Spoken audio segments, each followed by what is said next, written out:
Hi, I'm Linda, and I'm a retired school teacher that now gets to enjoy my hobbies. Today, we're going to do some sewing.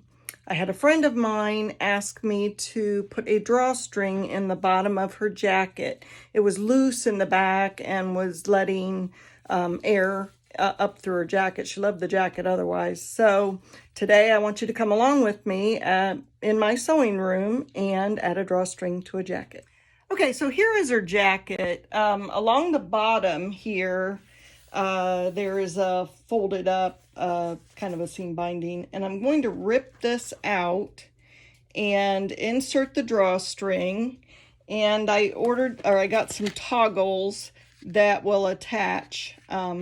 Here's the string, and I have a similar jacket that has the toggle. It has a drawstring through the whole bottom part of the jacket, but she just wanted it in the back, so that will make it easier, and I think I have a plan. First, I'm going to measure from this point to this point where the seam ends, and then I'm going to make sure I use plenty of extra cording to go through the toggle, and I plan on knotting it and putting it in here inside the enclosure, stringing it along, putting a toggle in, and knotting it again. And then hopefully I only have to do a few stitches up here, and I think that will work. You could also use a safety pin. You pin it onto the string, the cord, and pull it through. So I've made it to the other end. Now I have to kind of wiggle my way up through here. The lining's getting in my way. So here's my cord I'm pulling through. Hopefully it's on the other end here. And it did make it through. So now I put it on my my toggle again. Squeeze the toggle. Feed it through. Then I want room to tie a couple knots again. Make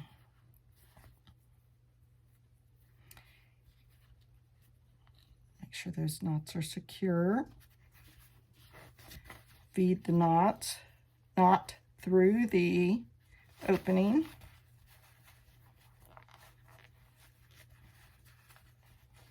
Stick it through here for a little bit. Take my clip so I don't lose where that end is, because I want to make sure I secure that. So the way this is going to work is, you can see it's already bunched it up a little bit. When she tried the jacket on, I determined she needed about 4 inches taken in.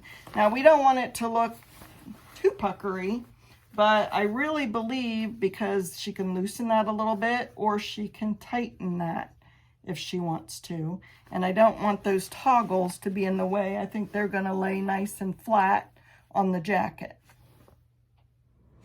Okay, now I've sat down to my sewing machine. This is a Brother Innovus 1000, and it does embroidery and sewing, and I really love it.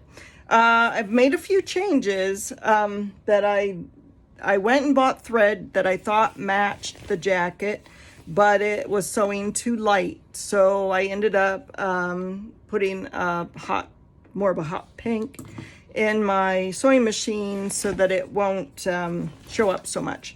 So then I wanted to sew where the toggle went into the seam, and I haven't sewn across the top yet, but I have sewn what I call stitch in the ditch. That's where I attached where the knot was so that it won't pull through. I had it out here, I ripped it out, changed it, and moved it to here. That way on the outside of the jacket, you don't even notice because it's part of the seam. If you are sewing and you don't have one of these pairs of tweezers, I guess I would call them, they're very sharp. Definitely get one, because I cannot rip out things without that course, with my seam ripper also. Okay, so we're going to stitch the next part. You'll be able to see what I'm doing here on my sewing machine. So like I said, I'm going to stitch in the ditch to attach this knot so it won't pull through. I had my little clip here marking that. But I'm going to make sure the toggle is out of the way. I'm going to lay it under my machine, and I'm going to make sure I'm stitching from the outside because I want to be able to see what it's going to look like. So let's back it up a little bit and go ahead and stitch through. Then I'm going to back up again just to make sure it is stitched down well. Cut it off. So here it is, and I'm going to trim my threads. Okay, now you can see that the stitching I had to remove to put the toggle and the cord through, I need to stitch that back down. Whenever I'm doing something like this for a customer, I want to make sure that I'm leaving whatever garment I'm sewing for them just like they gave it to me. So I don't want them to see the extra stitching and to see anything that I've done. I try to make it look exactly like they gave it to me with the alterations. We're going to make sure the toggle is out of the way, and we're going to stitch, keeping this cord loose. So I'm going to start on the other side of the cord, leaving a little bit of a space for it to move in and out. And I'm going to stitch along this, leaving another little space for it to move in and out. And then, of course, I will trim my threads again. And I will clean this up and trim those threads, and then we are finished once I do the other end.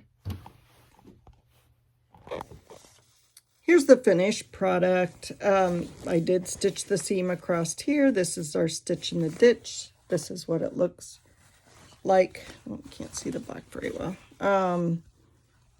From the back side, here is the toggle. And they'll be able to just pull that and tighten it as they want to. This is the jacket that's done. I have the toggles pulled in a little bit so that it does cause it to gather along the bottom.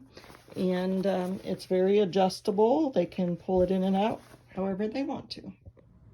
Thank you for joining me today. I hope this helps someone figure out a simple solution like putting a drawstring in the bottom of a jacket.